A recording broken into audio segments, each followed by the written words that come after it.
Don't spring a leak. Get a smart water shutoff valve.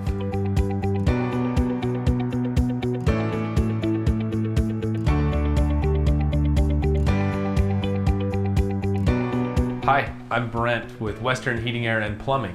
Water leaks in homes are more common than people realize. 1 in 55 homes experience a catastrophic water leak each year. Professional water damage restoration costs average $1,300 to $6,000 and can cost as much as $100,000 depending on the damage. It can also displace you for several months during restoration.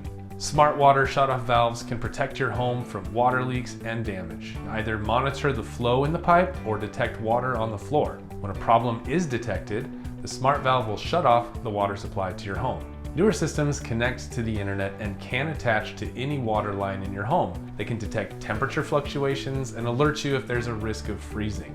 You can monitor on your smartphone and get notified even when you're out of the home. At Western Heating+Air+Plumbing, we care about your home. To learn more about smart water shutoff valves, reach out today.